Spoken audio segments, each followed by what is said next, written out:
Welcome to What the Farm podcast. You can't do that. You can't do that. And this time the guest heard. Hannah, didn't you just hear me say I was going to start this one? Oh, my God. It was 6.5 seconds. I was going to start at 7 because I don't trust you to go. All right, go ahead, Lesley. I guess it's all your world right here. Go ahead. I'll just, cut my mic off, Emily. I'm done. I'm one of your co-hosts, Lesley Kelly, also known as High Heels and Canola Fields, a farmer, a wife, and an interrupter from Saskatchewan, who is in downtown Winnipeg right now. I got a few more adjectives I would like to add to your bio. My name is Rob. I'm a farmer from Illinois, and I'm also host of Shark Farmer Radio. Hi, Lesley. Hi. You're in Winnipeg right now. What are you doing? I am at a really cool program that teaches people all about the wheat and the grain industry once grain leaves the farm. Oh, who's putting that on? It's CIGI, so the Canadian International Grains Institute. Oh, okay. Are you just there to learn? I'm there to learn, and then I'm going to go to Crop Connect. I don't know what that is. It's another farm egg event after this one. Okay. Did you know that Winnipeg is home of the Winnie the Pooh? I did know that. Yeah. I love that book, and that was one of my favorites. Actually, he's not from there. The guy that wrote it is from there. I would do this, but every time I say that, I get corrected by a bunch of Winnie the Pooh angry people. I thought that's what you meant. No, he's from the 100-Acre Woods. But if you mention this stuff, you would believe Winnie the Pooh is like the sweetest little story in the world. Christopher Robin's, everything's wonderful. Yeah, you say something wrong about Winnie the Pooh factually, and the hatred comes out of the woodwork. You can't say that. That's not factually correct. And then they start quoting from the Book of Pooh. Oh, wow. Yeah. I've never had that happen before. Why don't you just go ahead and say that Winnie the Pooh is from Winnipeg? Just go ahead and say that phrase. Just say the phrase. Winnie the Pooh is not from Winnipeg. Okay, we can edit out the not. Okay, this is going to be fantastic. Should we get to our guest today, Lesley? Yes, please. Okay, today we're going out to Nebraska, southeast Nebraska. We're going to talk to Hannah Esch. We said southeast Nebraska. Where exactly are you from? I'm from Unadilla. Unadilla. That sounds fun. Yes. It's a village of 350 people. Oh, does it have a Runza? No, it does not. No. But there's some other towns nearby that do, so it makes it just as Nebraskan. Perfect. All right, Lesley, where did you hear about Hannah from? I heard from Hannah through her friend Hannah. So small world, two best friends with the same name, Hannah Borg. She sent me a direct message on Twitter and raved about her. And what I love about people recommending their friends is she just had such an admiration of what her friend was doing. So I thought, hey, it would be great to have the other Hannah on to share her story. Yeah, what's the deal, Hannah? I mean, are you like a legit nice person and actually have friends that want to see you do stuff? Well, I think I'd rave about Hannah Borg as well, so. Okay, well, that's pretty good. Cool gal. I wish just one of you was from Montana. Yeah, I've always wished that too. Yeah, does that joke ever get old when your name is Hannah? Never. I don't get it. Oh, my, okay. All right. I don't know. Letter Kenny?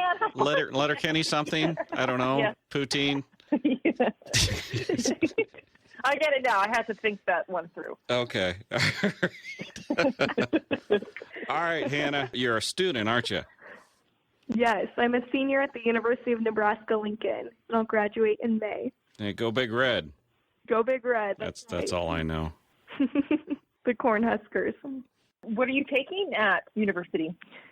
I am a major in animal science, and then I have 3 minors, actually. One, it's called the Nebraska Beef Industry Scholars. One with the Angler Agribusiness Entrepreneurship Program, and my last one is agribusiness. Wow, 3 minors. You're what we would call in Illinois one of those smart girls. The classes crossed over, luckily, so I didn't have to take too many more. Hey, the fact that I could go to college more than 1 year without flunking out, I thought I was a genius. Anna, did you come from a family farm? I actually grew up in Colorado until I was 13, and there we had 8 acres, and we're really involved with 4-H. So on those 8 acres, we raised our 4-H cattle, and I found a passion in the ag industry there. And we moved back to Nebraska when I was 13. I really found my passion as we expanded our cattle operation. As a kid, you were involved in this. It wasn't just the folks had some cows. You were actually out there doing the work? Yeah, absolutely. So I grew up in more of an urban setting. So by being involved in 4-H and being able to show cattle, that gave us the same responsibilities that my parents had when they were growing up and really wanted to bring to us as well. And so, yeah, I was out there every day caring for my own cattle and making sure they were groomed well for the county fair, and really loved it. You spoke about finding your passion. What is your passion? I love it being involved with the beef industry, but specifically, I really like to educate about agriculture. Like I said, when I grew up in an urban area, one of my favorite things was bringing my friends from school that had never seen cattle out to our family farm and introducing them to my favorite animal. So I learned that at a young age, how much I really liked to teach about ag and connect producers and consumers. Gotcha. So you're in high school, and you got to make a decision on what you're going to do after that. What was the catalyst of you going into an animal science degree? This is going to sound very funny, but I will never forget at this moment when I learned about foot and mouth disease within the beef industry. And I thought it was one of the most interesting aspects, and I love to learn about the current events of specifically the beef industry, but all of agriculture. And from that moment on, I knew I had wanted to be in animal science. I went in wanting to go more of the veterinarian route, but found myself more business-based. So was this one of the foot and mouth outbreaks that caught your attention?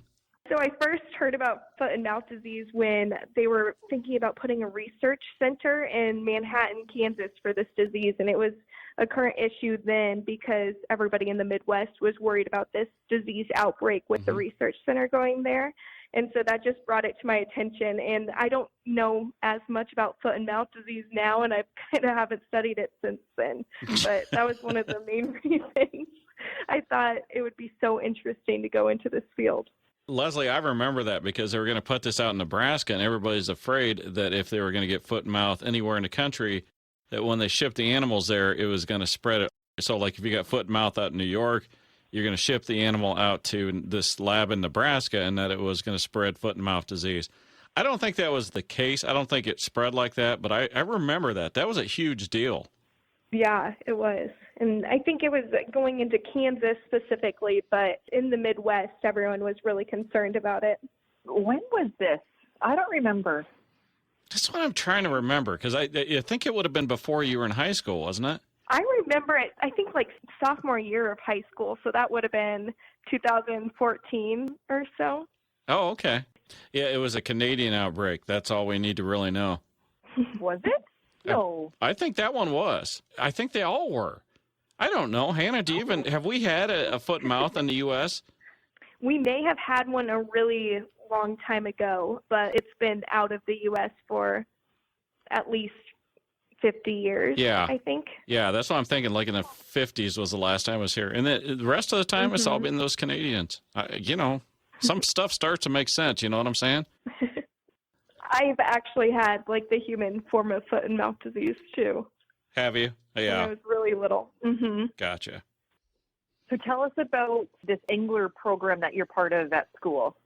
Yeah, so the Angler Agribusiness Entrepreneurship Program, which is a really long name, we just call it the Angler Program too, is based out of UNL, and the founder is Paul Angler, who grew up in Nebraska and has had a lot of different entrepreneurial endeavors and now lives in Texas and owns cactus feeders. And he's given to this program. His goal is to revive rural communities. So his hopes was that by educating college students on entrepreneurship, then we'll go back to rural communities and help revive these towns. And so I got involved with this program my senior year of high school coming in as a freshman, as they have some really good scholarship opportunities. And I fell in love with the program immediately. I always explain it as hands-on entrepreneurship. So it's not like a lot of the entrepreneurship programs where you're sitting in a class and learning about a business plan, but it's more them giving you hands-on tools. So for example, my freshman year, we have a $50 business idea. So in the 101 class, they gave us $50 and just said, go start a business with this. So I think I had a dog walking business. I don't think I walked any dogs. So I've grown since then. Basically, they pushed me to start Oak Barn Beef, which is the business that I've been growing for about 2 years now and plan to do full-time when I graduate in May. One clarification, because I've had this confusion when I've interviewed someone else from UNL. It's not Louisiana. UNL is University of Nebraska-Lincoln. Yes, that is correct. Yeah. So with this program, do you make a business case and then go and do it, and then you get tested on how well your business does? How is it so different than other ones? The main goal of our program now is to help students courageously pursue their purpose. The mindset is that we are not going to find our business and find our passion and build something great until we know our purpose, which we know is ever changing. But by pushing students to pursue this purpose, then hopefully that comes, then the next step would be the business idea. You don't get any extra credit if you own your own business, but it's less for college credit and more for experience. As a business owner in this program, I have gotten a bunch of mentors and resources and people pushing me out of my comfort zone, which has really created me to go the extra steps. So they don't reward in grades and rubrics, more so by just giving us the resources to do this. So what's the importance? What's the drive to help these, you said it's small communities? Yes, rural communities. What was the original drive to put focus into that? When you drive through a lot of the Nebraska towns now, as people are moving away or Amazon is getting big and you can have all of these resources at the snap of the fingers, shopping local and these new entrepreneurial businesses aren't happening as much in these small towns. So when you drive down a main street, almost all of the buildings are empty. Their goal by starting this was to help bring businesses back into a community so that community can prosper. You talked about purpose and how this program helps someone find their purpose. How do you do that when you're so young and being 17, 18, 19 and try to have a class to figure that out? I think the biggest lesson I learned was that your purpose is ever evolving. Right now, my purpose is more so being the best student I can be, learning as much information as I can. But when I graduate, that's going to change. When I start having a family, that purpose is going to change. So it's more so just this reflection to find what you're interested in and what really puts the fire in your belly. That's another phrase that we use pretty commonly around here, but what puts that fire in your belly in order to push you to go on and go above. And if that is entrepreneurship and your route and you're going above and beyond with a business idea, then that kind of plays into that purpose as well. Yeah, actually, I think it shows a lot of maturity that you realize that you don't really know your purpose yet. I'm 46. I'm not sure if I know what my purpose is. It evolves as you grow. It evolves with your family life, your professional life. So actually, I think that shows a lot of maturity that you recognize a lot of that already at such a young age. Thank you. I think that was a hard lesson for me to learn as well, but more so it's just being intentional about what you're doing and why you're doing that. Is this aligned with my goals, my vision, and my purpose? Sure, yeah. Well, I love that. Yeah, kind of makes us old people sound dumb, doesn't it? No, it makes me feel all warm and fuzzy. Oak Barn Beef. What is that? So Oak Farm Beef is a farm-to-table beef company in which I ship my family farm's beef directly to consumers across the United States. I've been building an e-commerce business and have been learning everything I can about marketing, farm-to-table beef companies, everything possible in order to grow this over the past 2 years. Is it a niche business? Yes, it is a niche market business. A lot of the direct-to-consumer businesses are, so we differentiate our beef a few different ways. First, we use a DNA test on each calf to see which calf is going to produce the highest quality beef. So this test through Neogen is the company. Their genomic office is based out of Lincoln, so I've gotten a lot of tours of it, but they can tell us which cattle have the best tenderness gene, marbling gene, ribeye area, average daily gain, all of these things that we can focus on to ensure that we are starting with quality cattle to transition into our beef program. By marketing direct to consumer, I am really passionate about connecting producers and consumers and sharing our farm story and putting a face to the farmer. A lot of the negative things that you hear that are going around all the time now, I think it's just a lack of education and picturing farmers as bad people. So if we can change that by putting a positive face to the farmer, then that goes a long way. And I usually use social media for this, but by sharing our story, we can gain people's trust in us as their ranchers as well. And then the last step of how we mainly differentiate is we do dry age our beef, which is like giving a fine cheese or wine time to mature. It just results in a much more tender and flavorful cut. So we really try to have an utmost premium product and share our family story. You know, Lesley, you and I have talked about this before on a podcast about the younger people coming up. And honestly, it's why a lot of older people in agriculture don't like them, because you're looking at stuff that's so different than what we are. And you're going to have an advantage over us when you go to actually have a career in agriculture, because a lot of people, old farmers, when they raise cattle, they just do it the way they've always done it. All right, you got a few freezer beef people, whatever, that are going to have, some niche markets. But the chain of information that you're going to provide your customer with when they actually buy a piece of your meat is going to be so far and above what the industry is used to that, yes, it's going to scare a lot of people. But this next generation coming up, Lesley, I think they're going to blow us out of the water. Well, I don't know.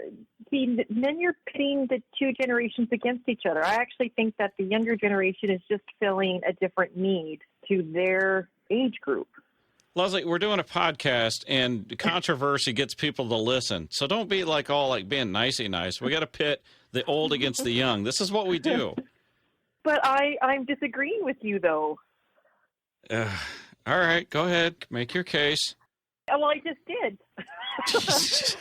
Because you said that, it's the older versus the younger. And I just think the younger are finding just different ways of doing business. Still, like the older generation doing the same things are still going to meet a demand of the consumers that want the same thing. Hannah's just finding a different way. Well, let me use myself as an example. I look at the people of that age. We're talking early 20s people coming into agriculture. They're going to be using the same resources that I'm using, right? The dirt. But they are already looking at growing crops that I would have never imagined. And yes, as much as I respect that, if I'm honest with myself, there's a lot of fear in that I am not going to be able to keep up because I don't understand exactly what they understand. Better hire a young person. No, you guys cost too much. If I can jump in here, I've actually faced a lot of this because I do work so closely with my parents. While I am the technical owner of Oak Farm Beef, this wouldn't be possible without my parents who are raising the cattle every day, teaching me the same things that they learned however long ago about business. We faced a lot of hard conversations and resistance to different generations' ideas. For example, when I was starting selling beef online and really using social media as a platform. My dad just saw Facebook and Instagram and all of these different platforms as social media, not necessarily a part that you can make into your business. Mm-hmm. And so what really proved it was the difference in profit. And once I actually started driving sales through these different avenues, then we got along a lot better after that because, I mean, he became a believer in the business. So I think with all of these innovations, if you give it a chance and you can prove it with the difference in profit or impact or whatever, that's kind of how you convince the older generation. Yeah, I still don't like it. Who is buying your product? I think we have two target markets, and one is the mothers who want to feed their family the best food and feel comfortable knowing their farmer. And that's kind of the generation you were talking about earlier, I think, where those people are the ones who want this niche.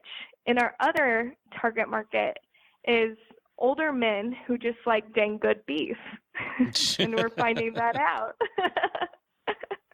That's great. Walk me through how this is set up. You said you were working with your parents on this? Yes.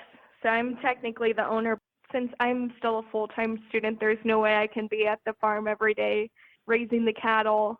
They've been so supportive. I've taken over half of my mom's at-home office with shipping boxes that are stacked to the ceiling. So they're pretty supportive.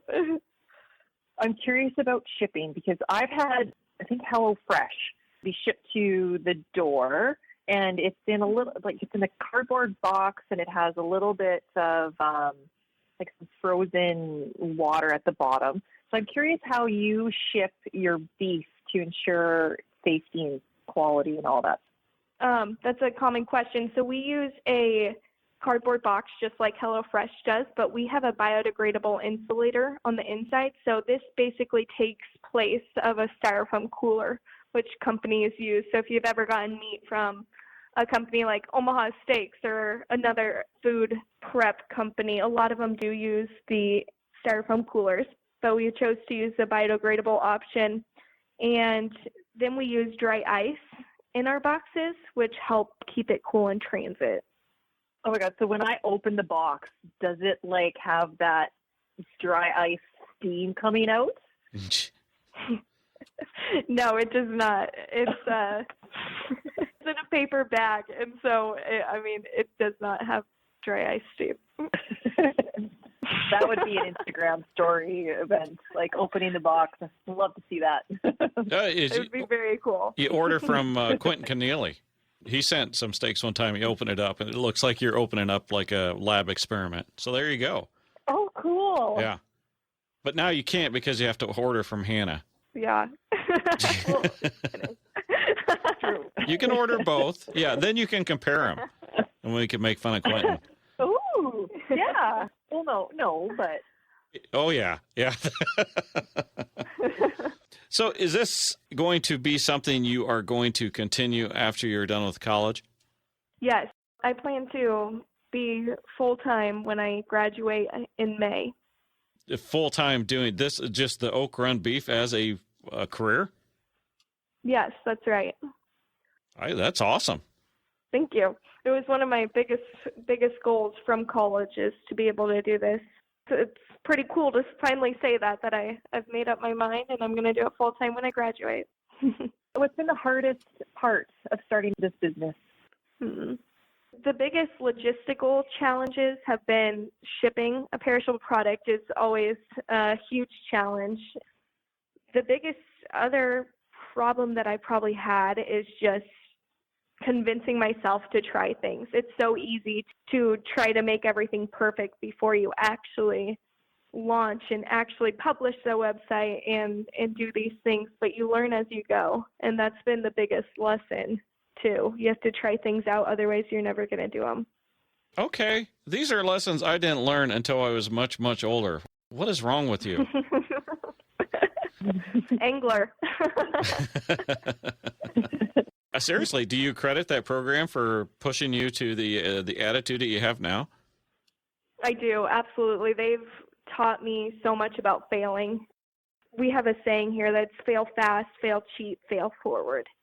And I always viewed failure as a very negative thing. And so coming into this program and hearing that, I didn't believe it at first, but failing is a good thing, and you learn the lessons as you go. And I think I fail every single day, but as long as you look at it with a positive outlook, I feel like that's what helps. But I would not have learned any of that without Angler. That's fantastic, because personally, I've let the fear of failure keep me from doing a lot of things in life that I regret not doing. So I think if you've got a program that are kind of showing kids of your age that it's okay to fail and okay to think outside the box, I mean, this sounds fantastic. Yeah, it's been what has made my college career so great and what has impacted my life the most. Well, I don't know how to follow up to that. I know. That's great. Lesley, you're definitely old. I mean, tell us your life experiences. Have you let failure keep you from doing stuff?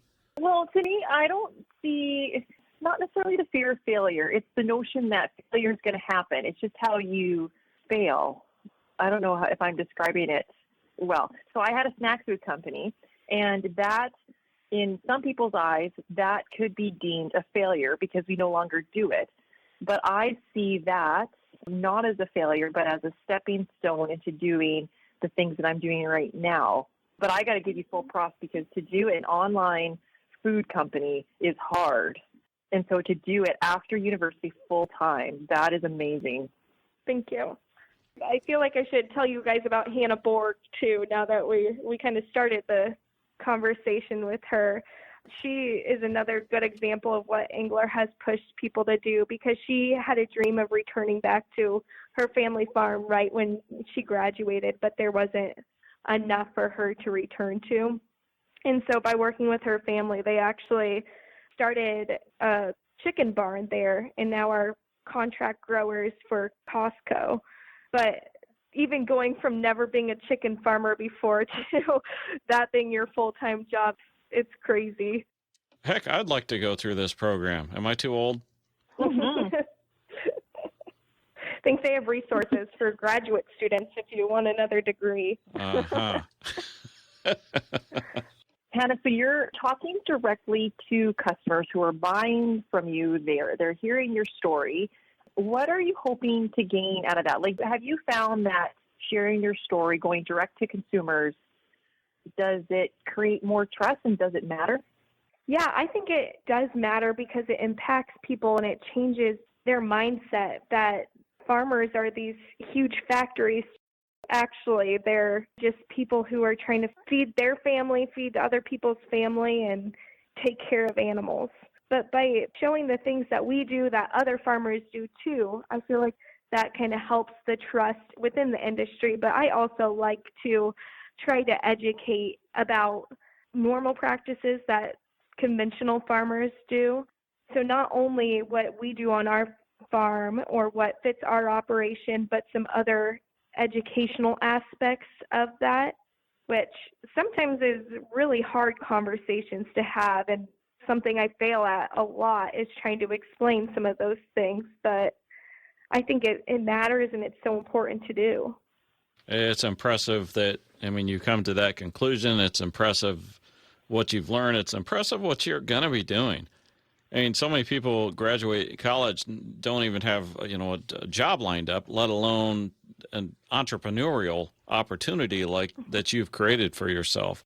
When you talk to someone that is going through college and is not quite sure what they are doing, what advice would you have for them? I think if somebody does have any interest in starting a business, that college is one of the best times to start a business, just because of all of the people who are willing to help you out and resources available because you are a student. That's the best time. But if they don't know if they have interest in that, I think just getting out of your comfort zone and trying out different things is the best thing you can possibly do. Leslie, I think that's the first time I've ever heard anybody say the best time to try to start a business is when you're still in college. I mean, have you heard someone say that before? Never. I was thinking the exact same thing. Never. I've gotten a great internship because I was a student. So I should have said this earlier, but I actually started researching a bunch of different companies across the U.S. when I decided I wanted to start this business. And I found basically my dream business in Northern California. And they didn't have an internship program, but I asked if I could come out and intern with them. And they ship their beef, pork, and lamb all over the United States. They are really focused on education and sharing the ag story. And then they held retreats out on their ranch too. Graciously, they accepted me, and I got to live with them for a summer. And they taught me basically everything they knew. That's very cool.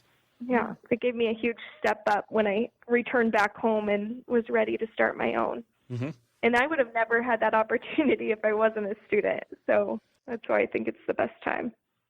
So after university, you're going to take on your business full-time. Where do you see your business in a few years? I think I just prioritize growth at this time. There's so much unknown right now, and we've been growing a lot, but just continuing to learn to see how we can grow this business. There's another full-time employee in a few years, and hope that we can continue providing premium beef to people all over the United States.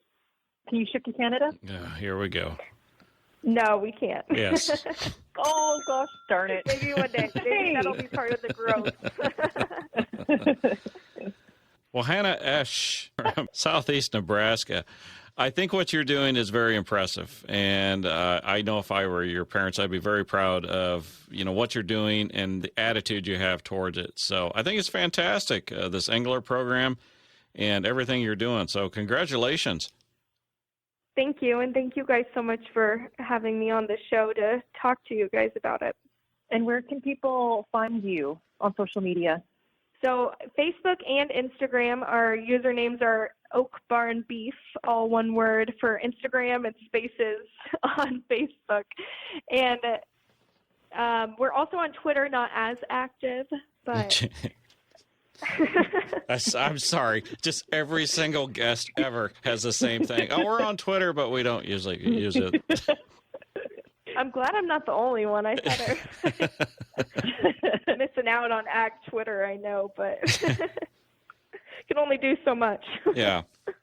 Well, Hannah, thanks for taking the time to talk to us. I really do appreciate it. And Lesley, I hope you make it out of Winnipeg at some point. So thank you both very much, and everybody else. Thank you. We hope you catch us next time.